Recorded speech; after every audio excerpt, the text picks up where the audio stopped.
This is funded by the Robert Wood Johnson Foundation, and there are a few representatives from the foundation on the call today. Thank you for being here. And really what we're looking at is how our community handles social services in a networked system. And this is a follow-up from a study we did in 2017 with Dr. Varda and her team. And the reason that this one is important and what we're particularly looking at is how that network of social services has shifted or changed during these times of COVID. So not only are we looking at that change within the existing partners we already had take the survey in 17, we've included a lot more of you, because from 17 we learned that we had missed a couple of demographics served in our community that we know you are vital to the work we all do here. So thank you for joining us today. After I'm gonna kick the hand the ball over to Amanda and her team, but if you wouldn't mind, I think we all know each other. If you could just put in the chat your name, your organization, and that would be good. You really want to get fancy your title, but that's okay. We're all, I love the analogy that on Zoom, we're all the same size, so it doesn't matter. So just your name and your organization. And thank you again for being here. Amanda, I think I'm gonna kick it over to you and your team. Yeah, thanks so much. I'm Amanda Beacom, VP of Research and Data Science here at Visible Network Labs. And together with our CEO, Danielle Varda, we're going to be presenting on the study today. I'm going to share my screen and have Danielle kick us off on the slides. Yeah. Hi, good afternoon, everyone. I'm Danielle Varda. I'm our CEO and founder at Visible Network Labs. Thanks for joining us today. There's really almost nothing better in our projects than the opportunities we get when we get to spend time with the folks in the community. As researchers, it's really important to us to have this time with you. And so that you're giving us this hour here is pretty important. And I also just wanted to kind of reflect a little bit of our existing relationship that we already have with the Glasser Schoenbaum Human Services Center. So this is our second time to be funded by the Robert Wood Johnson Foundation, and you know, on a project where we can work together answering these big questions, but it's given us the chance to develop a relationship with the team there in a way that is kind of unusual in research. So that was really nice through the first time that we did this project, but it's even better here on the second time. So having a opportunity like this to be able to also expand that relationship with the community with you all is really important to us, because I always say this, we feel like we're, you know, we bring good skills, we bring, you know, knowledge and information, but we're only half of this team. And for us to really make sense of what's happening in a community, we need the community to be engaged and to participate and to help design it and think through what we're learning. And so it's just been really important for us to have these opportunities. So thank you very much for trusting us with that, and for Cameron and Charlene and Sarah and her team, you know, giving us, setting this up. Okay, I'm sorry, Amanda, I saw you were sharing and then I talked, I think, a bit too long. So, this project, we're looking, it's SRQ Clinic to Community, which we learned was the airport code for Sarasota later, which makes a lot of sense to you all, but it really is this question about how are referrals coming from clinical settings getting sent out to community resources, and what is the carrying capacity of that community to do that? And we're particularly looking at that question in the time of COVID. So this slide here is actually a really good example for us to how, you know, we're articulating that problem. So we know that referrals from clinical settings or even mental behavioral health centers, even other kinds of social service agencies, but anyone who kind of sees patients or clients are getting sent to what people just refer to as resources in the community. And we know that's been increasing over time.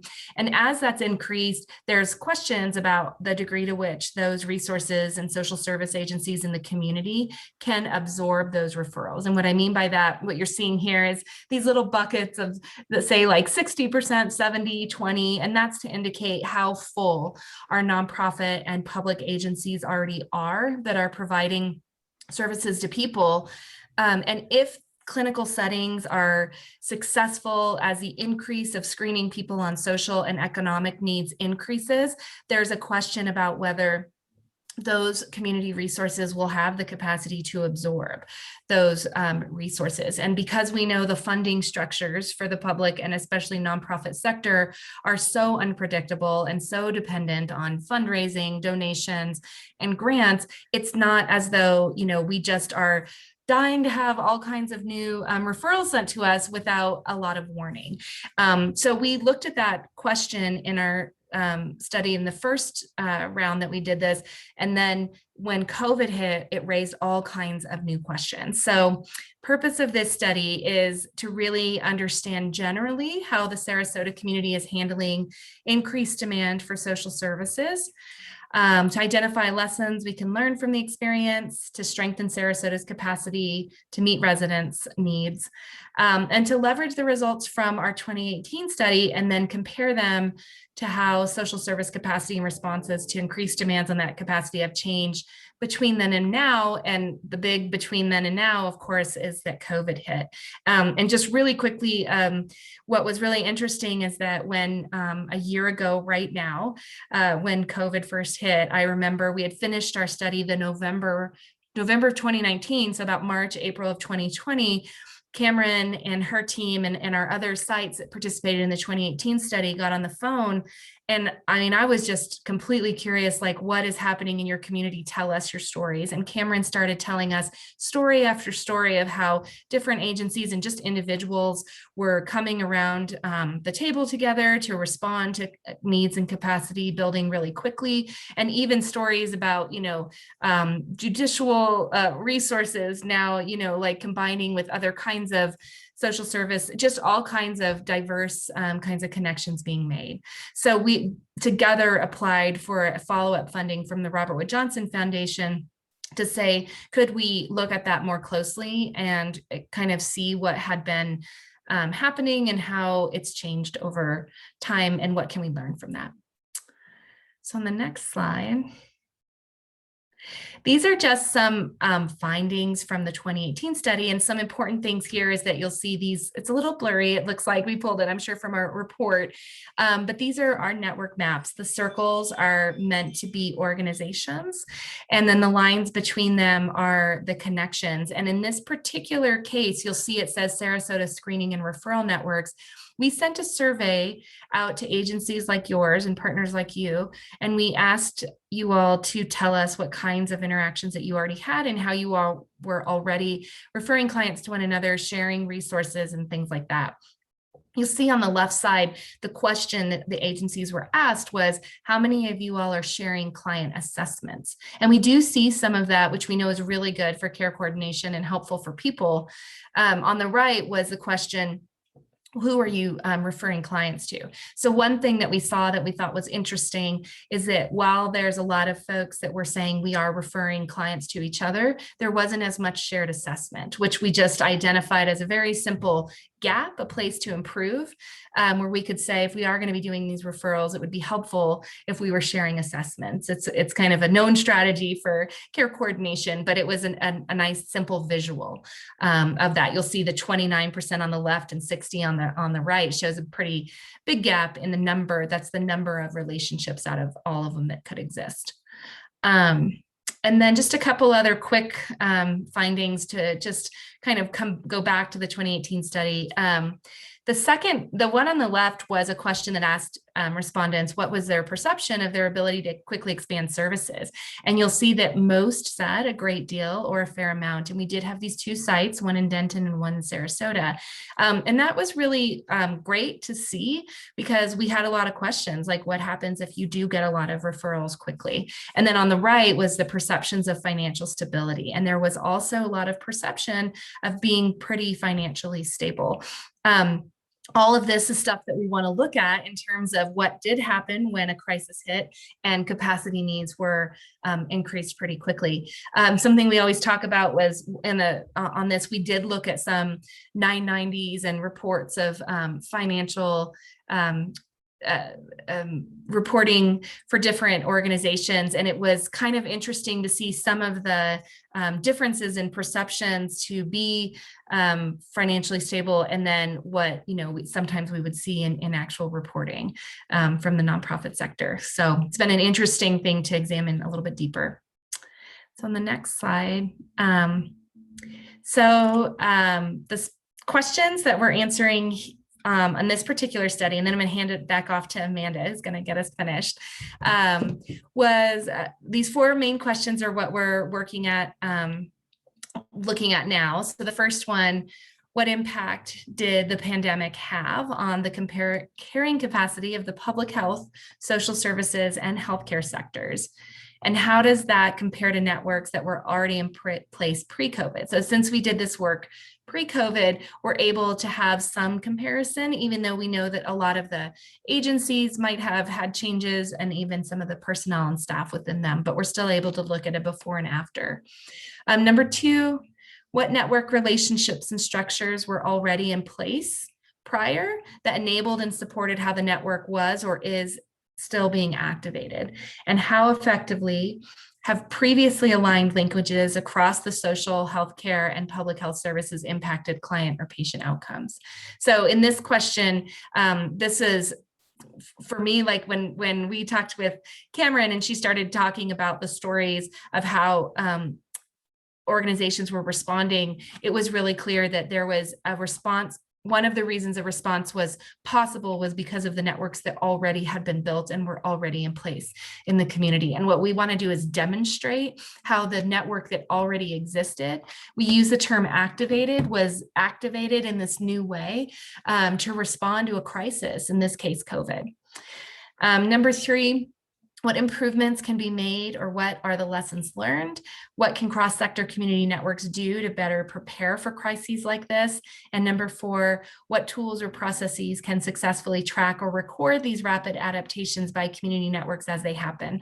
And just a quick note on that last one, it's really important to us that we think about how we can sustain this work after a research project is done. If there's any way to create a tool or a way for tracking that can benefit a community as they think about these kinds of issues over time, we'll work really hard on trying to figure out if that's a resource we can provide. So I'm going to pass it back over to Amanda now. Thanks, Danielle. So for those of you who have just joined us, that was just Danielle Varda. She's the CEO of Visible Network Labs. And she took a few moments to just explain what we're trying to do in the study.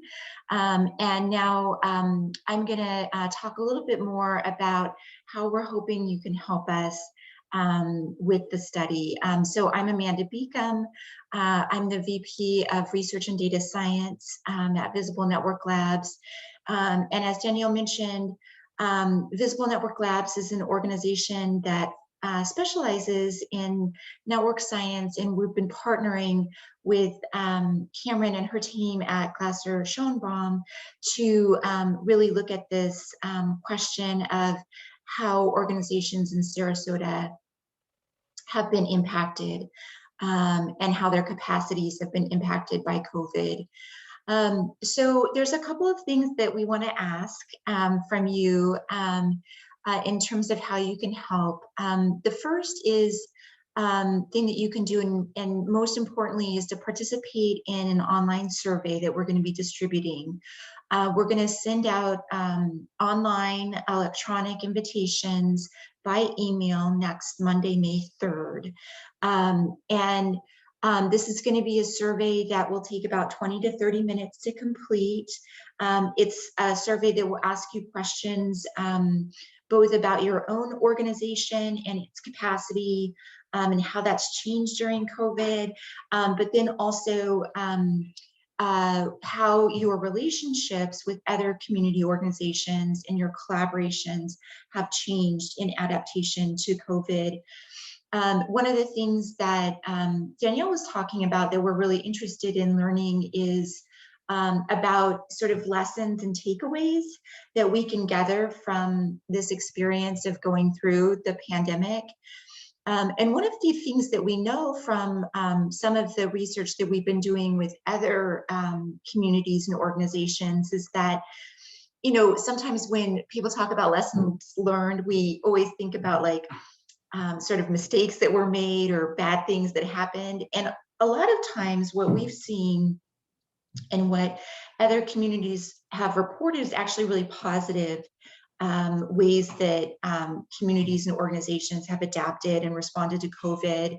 And so we both want to capture, you know, lessons learned in terms of things we think we can do better, but also things that you all think actually went pretty well, and, you know, our strengths to really build on. So those are the types of questions that we're going to be asking. As I mentioned, we'll be sending out those invitations next Monday, May 3rd. And we would love to have everyone on this call participate in the survey. And then also in terms of how you can help, please encourage others to participate as well. And the reason why this is so important is that the more organizations and community stakeholders that participate, the more accurate the study results are going to be, right? The more that the data that we're able to provide back will actually be representative of what's going on in the community. And that's really important to us. So you can imagine, for example, if only the organizations that have actually done okay during the pandemic and haven't been super stressed, if only those organizations respond to the survey, we're going to get a pretty skewed set of results. So we don't want that to happen. We really want it to be representative of everything that's going on in the community. And that's why participation is important. And then we're going to ask that the survey is completed by Friday, June 4th. Although I should say, we're going to ask initially for you to complete the survey before June 4th. June 4th is sort of the drop dead deadline. But we'll ask for you to complete it before then, hopefully, if you can. We know that people start going on vacations in June, and we don't want a survey completion to be hanging over your head when you go on vacation. So we'll send those out on May 3rd. We really hope that you can take the time to respond. We realize and we are very conscious of the fact that we're doing a survey about organizational capacity and potentially how sort of overburdened you may feel right now, and we're asking you to do one more thing. And so we have really tried to make the survey as simple and easy to complete as possible. But we do recognize that you may not have a ton of capacity to do this. We hope that whatever time you can devote to answering it, you will, and we are very appreciative of any of that time that you can give. Amanda, can I just jump in real quick? Yes, please. Okay, so please note that you can log in and log out of the survey as you need to. You don't have to finish it in one fell swoop. And I just wanted to let you know that it is important that you answer it for your organization, because other organizations are going to be answering about you.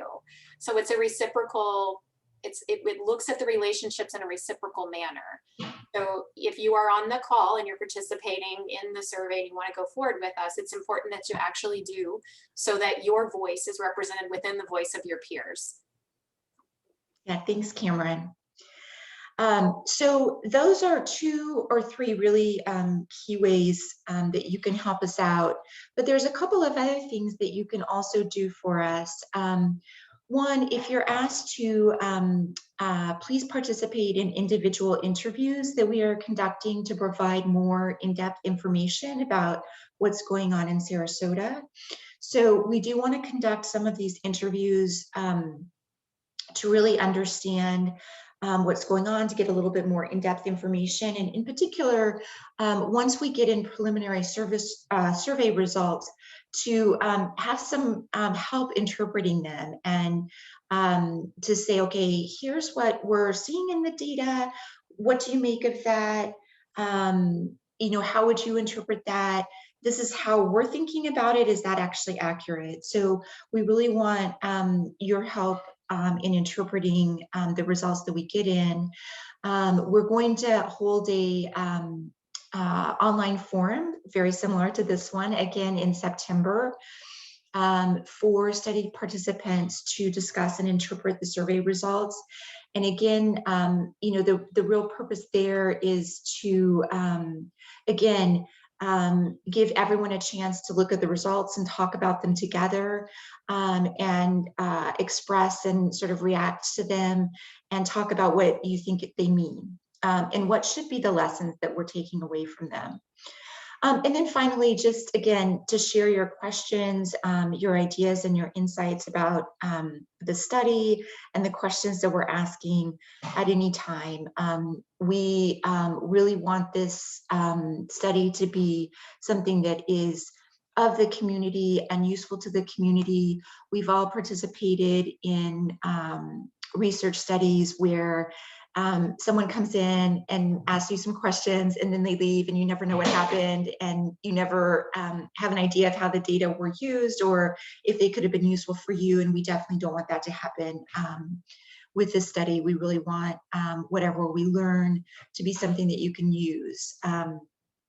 And we'll be really wanting to also have your help in disseminating the results of the study to people who you think could really use and benefit from seeing these results. So those are ways that we're hoping that you can help participate. I do want to talk a little bit about sort of our approach to the study design, and again, just sort of really underline how we've designed the study so that it can be in service to the community and in collaboration with all of you. So again, we've been conducting key informant interviews to help inform our study design. We are going to be collecting survey data from community organizations.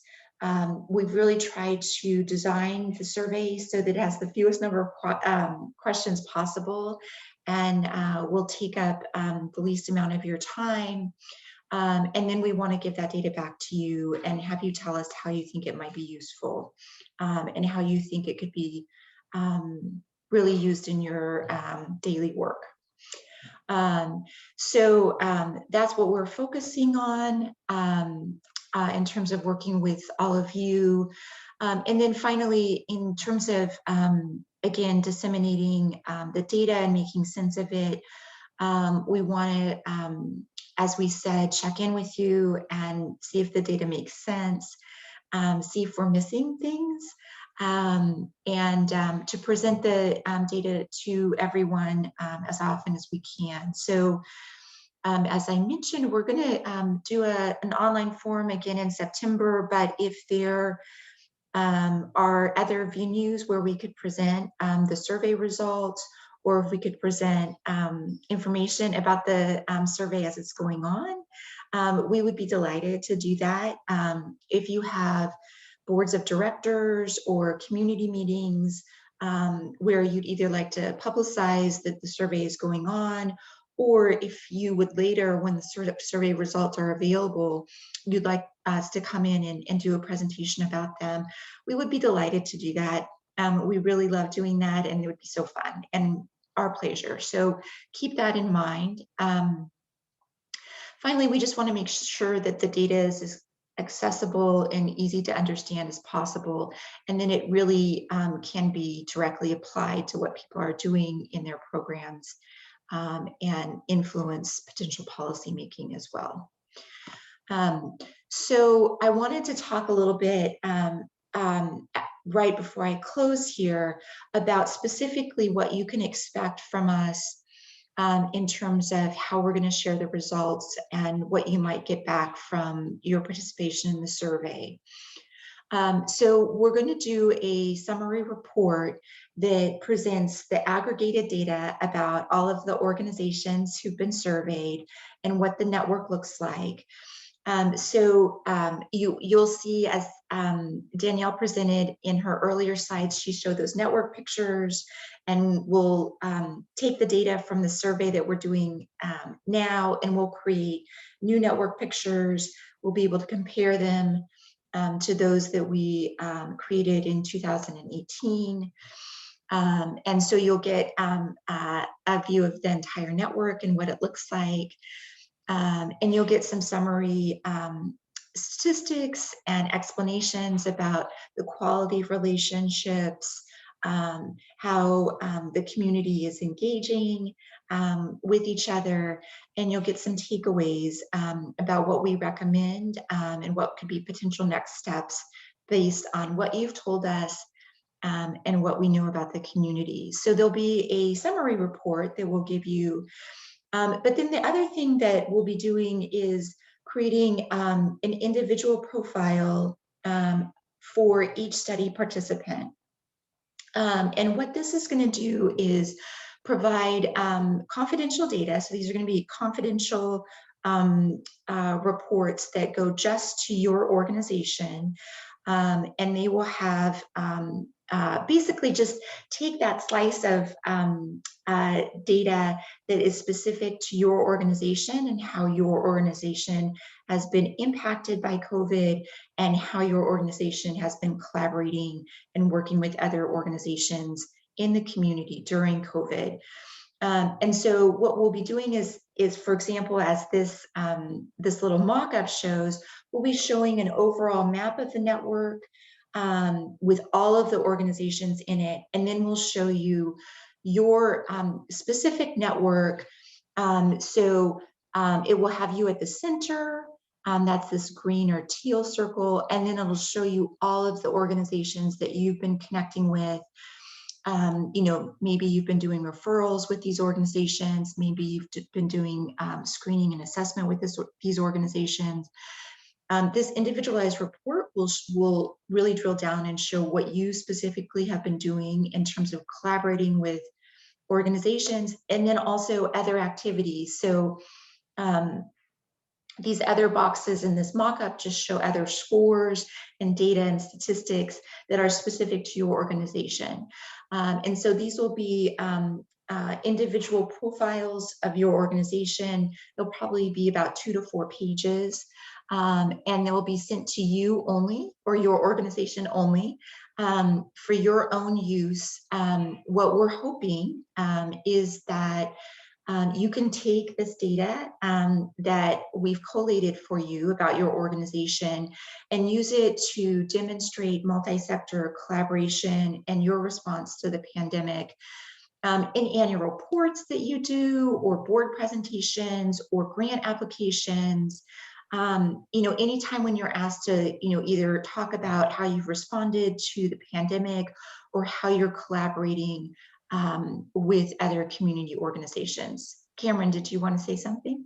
I just think I know how powerful this data is in the funding sector. So this helps organizations show their connections to others and show their relationships. And it's a little bit hard to see, but you can see at the bottom there, Danielle and her team show trust and value scores. It's an interesting concept if you think about basically how you form relationships with anybody. You trust and value them, right? And in our 2018 study, our trust scores were high, but our value scores were a little bit lower. And I thought about that, and I really think it had to do with just sheer knowledge. Did you know about that organization, and do you know what they do and their mission statement? It wasn't, we don't value each other. It was, we definitely trusted each other, but the value could have come up a little bit. And so I'm really curious in COVID, how that has shifted, because I've seen it. I've seen more organizations here collaborating than ever before, and more partners to the table, especially some that might have in pre-COVID been a little tangential, being pulled in. So that's really fascinating to me. And this document and this profile on the platform is going to be really good data for you and for your team and for your future goals. Thanks, Cameron. So that is the conclusion of our formal presentation. I just wanted to say thank you for your time and attention. We've listed Cameron's email address here and Danielle's email address. Please feel free to email either one with any questions or comments or thoughts, things that you think we should include in the survey, any input. So one thing I did want to say, and thank you everybody, is we can isolate the networks within the network. So Chelsea Arnold, who's with First 1000 Days, is messaging me right now saying, can you look at just the 1000 Days network? Yes. Or we could look at all agencies that are only in mental health services, or all agencies that are only in, early childhood. And we can look at that network as an isolated system and tease out what's going on within, you guys saw that spider web. It's a little bit overwhelming, right? Where we were 60% connected with each other and the lines are going. Well, Danielle and her team knows what that means, and we'll help you deep dive within your demographics served there or within the community as a whole. And your profile page on her site will show you these teased out pieces as well. So we asked to be with you until 3. We would love to take questions, and if we could see your beautiful faces, that's even better. So fire away. I'm trying to answer ones that are coming up in the chat. Of the 4 questions that were in. Hey, Cameron. Yeah. You said beautiful faces, right? Or hairy faces, it's fine.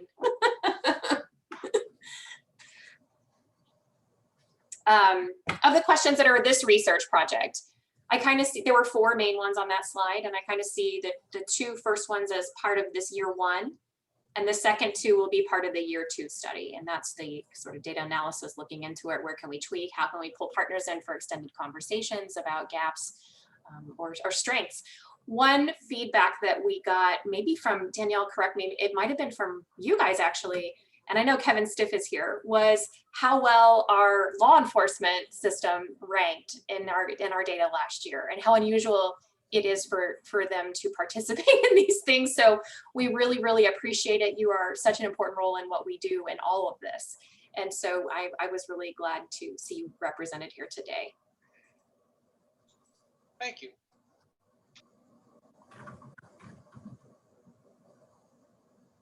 We were just so good that nobody has questions. Come on, guys. I think what's important is just realizing to be patient with yourself to fill it out, because some of the questions require you to answer on every other partner in the survey, and then make sure you're answering it because they're answering on you. And use that log in and out function as you need bio breaks or whatever as you get through it. But yeah, I think I saw a hand. Yeah, I have a question. Amy? And Sure. You're scaring me now. It sounds like it's a lot more work than I even thought. It's not. It goes pretty quick once you're in it. Okay, so I may be new to the party because I was not aware or informed of the first study, so I may be missing pieces of information that other people already know. But at the beginning, when it talked about referrals from clinics to social services, can you give just an example of that flow so that I can follow exactly what we're talking about more on the ground? Right. So for you, Amy's with the Salvation Army. So say that, Sarasota Memorial had an uptick in individuals who are experiencing homelessness come into their ER during COVID and dealing with multiple issues, and they're discharging them to you at a higher rate or with unusual characteristics during this COVID time. And are you able to handle the capacity at which those referrals are coming to you from the healthcare system? Did I do that okay, Amanda and Danielle? Yeah, okay. So that's kind of what it's about, but it's also looking at how you're partnering with not just healthcare organizations in town, but the other nonprofits in the system as well for referrals. And Amy, you guys do this really well with your dashboard and your social services. I have just one more question real quick. So in relation to that, so I understand the value of collecting data and having the accurate data, and I understand the value of doing the survey, but I'm still not sure what the value will be back to the service provider after all of this is done and that is provided back to us. So I don't know, I live in a world of collaboration in my mind all the time. And I think that you guys are the rock stars of it, really. And you're the ones in the community doing it really well. And if you want to measure and show on paper how well you're doing it to funders, collaborators, marketing for your organization, this is the tool that gives you those answers. Because it's something collaboration is very hard to measure, right? Hard to measure. Yeah. We're not really sure how to. Can I also add, because I think from like a big picture perspective, one of the reasons that the Robert Wood Johnson Foundation is interested in looking at projects like this is primarily to understand what the alignment mechanisms across things like financial incentives are across the different sectors. So right now there's a lot of talk and a lot of encouragement for health systems to screen people on their social and economic needs. And it's kind of a first time for, a lot of folks. You go in for your annual visit and you're asked questions about your social economic needs and perhaps referred to resources in the community around that. And health systems are seeing a financial incentive perhaps for that if they can prevent people from maybe coming back, recurring hospital visits and things like that.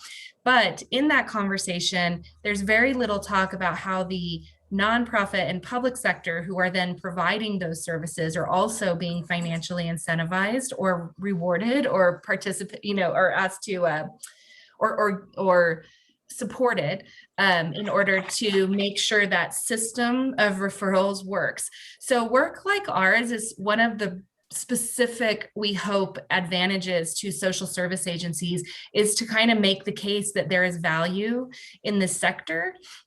So much so that, if we're seeing cost savings from a healthcare plan or from health services, those cost savings need to be transferred back out into the community. So in some ways, we're hoping to make the case for why social service agencies need to be better funded in order to accept these referrals. And so having data to make that case is a lot more successful than even just the story. So it might, and that could be the case in Sarasota. I think it's also from a big picture perspective. We just don't want social service agencies and resources to be left out of the conversation of how to build capacity for people when we're talking about those kinds of things. So policy, finance, any of those kinds of systems alignments, cases that we can make using the data. We also hope there's kind of some systemic change for support for social service agencies. So. That makes sense, Amy. Okay. Wayne, I see your hand up. Good afternoon, Cameron, everyone. First, Lynette Herbert had a family emergency, so she couldn't be on, and I'm unexpectedly driving, so I did my best to capture all the information. The question I had is, if I missed it, as a funder, what role do you see us in the survey? And then, of course, recently, because of COVID and CARES funding, we also, of course, were providing direct assistance. So just any thoughts on how, even if you want to share afterwards, that's fine. Danielle, do you want to take that about funders participating? We had this question the first time around too. Yeah, and by the way, Wayne, represents the county's Health and Human Services Department. So they were knee deep in CARES administration and lots of pivoting during COVID. Yeah. Well, Wayne, thank you for joining. Heroic to even get on a question. Well, and we're happy to share the slides and everything afterwards. But, we have questions when we think about capacity of a community. Sometimes people think of it as just like number of beds, for example. Do we have enough beds if we're going to refer people to a shelter. What we're trying to do is add a couple of different dimensions to that. One of them would be funding. So, Sarasota is particularly different or specifically different than some of the other communities that we also work with in terms of the way that the funding comes in and out of the community. And it's of particular interest to us in how that works. And so it'll be helpful for us to understand what those financing mechanisms were that were either put in place or continue to be in place to help build capacity. And one of the unique ways we try to look at the data is in which ways there's a collaborative capacity. So, is funding systematically going into a community, or maybe it's a one-off event? And it appears that during COVID, there was more, by systematic, I mean like infiltration of funding into communities in a more equal way than had been prior to that, and in a fast way. And so funding getting released into communities from the federal government down to foundations and other agencies was unique. It's been unique and in that way. And so we have a lot of questions about how that impacted capacity. So, we'll have questions about that, both from a perception perspective, like how that feels like that happened, and then any information we can get on actual numbers, which is very hard to come by, we would pursue. Amanda or Cameron, I don't know if you want to add to that. That's good. Wayne, when I was thinking about, this list of folks to participate, you guys were actually kind of at the top because you were so mobile and activated during COVID. And you have this crossover with healthcare and the things that you all were responsible for that. So if you can carve out the time to do it, you or Lynette, that would be fantastic. We'd love your perspective. Great, we'll certainly participate. Thank you.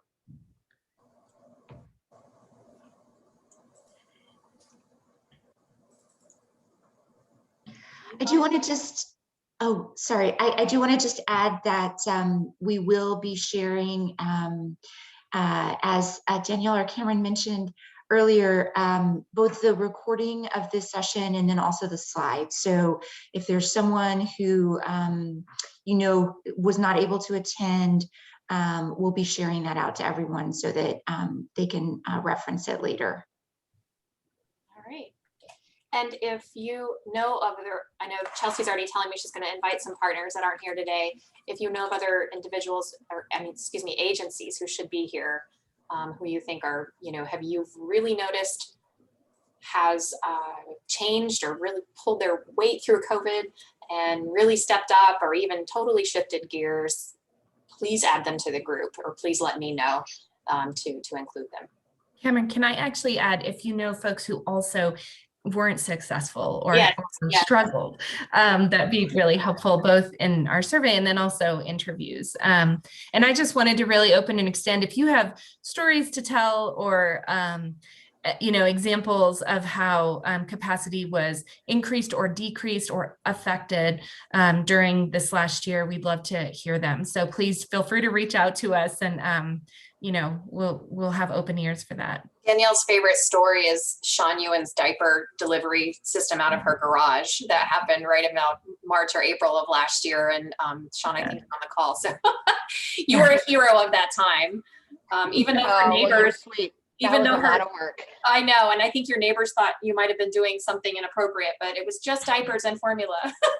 Yeah, so they said, but they might Right. have thought I was dealing drugs. Right. Yeah.